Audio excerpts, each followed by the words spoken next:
ነው እሷን ነው የምታምነው። አንተን ማመን ስላለብህ እኮ ነው ልጅ አንተን እየጠየቅኩ ያለው። ታረቁ። የምር እነዚህ ልጆች ማለት ነው ሁሌ ነው የሚያናድዱኝ። የእውነት መጣላት የለባቸውም። በቃ ላያጣላ የሚችል ነገር ነው የሚያጣላቸው ነው። ግን ደስ የሚል ሁኔታ በትንሽ ነገር መጣላት እነዚህ ገና ጨቅላ ፍቅር ላይ ስለሆኑ ከሚያግባባቸው ይልቅ ከሚያግባባቸው በጣም ስንት ነገር ነው ፈጣሪ ያለው ወንድም ከቤተሰቦቹ አስበሻው ከዛ 4 ሰዓት ማስታረቅ እንደዚህ አይነት ቤተሰብ ይስጣችሁ። እንዴት ናችሁ? ወንድም ቤተሰብ ሁላችሁ ሰላም ሳይገባው ደስ ብሎ ማለት ነው። ከሰራው ራሱ እነሱ ላይ ቆይቻለሁ። በቃ አሪፍ ቪዲዮ ስለነበር እየሰሩ ነበር። ሰሞኑን ግጭት ሲገቡ የሚያስበው ብሩኬና ሀይሚ አሁን ከዚህ በኋላ ጋብቻ ጠብቅበት ሰዓት ላይ ተጣላን። እኔ የእነሱ በቃ እንትና ብሩኬ ለሀይሚ ቤተሰብ ወደ ጋሽዬ እና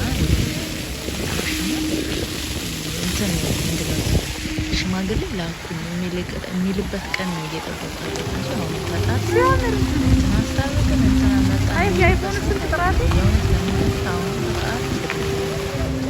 አሪፍ እንትን ላይ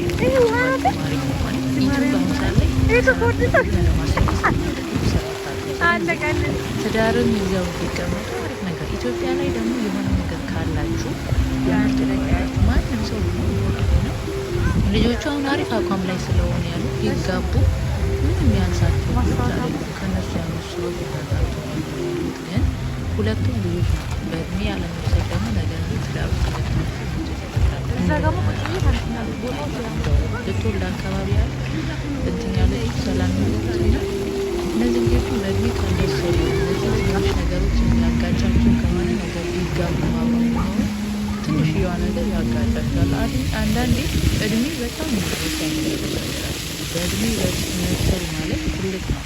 ምክንያቱም አንዳንድ ማታቋቸው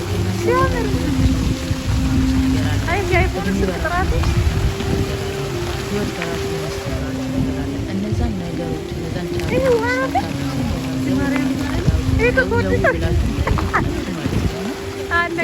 በጣም ደስ ይላል። ታረቃቸውን ሰላም መውረዱ ደስ ይላል። እንግዲህ ፈጣሪ ያየምር ከዛ ተነስቶ መንገዱ ራሱ በጣም የሚያስጠላው በጣም ተለመድባት ከዛ ተነስቶ ይሰጣል ማሳለባቸው ሰላም አውራል። በትንሽ ነገር ነው አለመንም በቃ ለምን ፍላጎቱ አለ እነሱ ከጎናቸው ደግሞ ደህና አቋም ያለው ሰው ስለሌለ አሁን በአሁን ሳለ ነገራቸው ጓደኛ የሚያጣላ እንጂ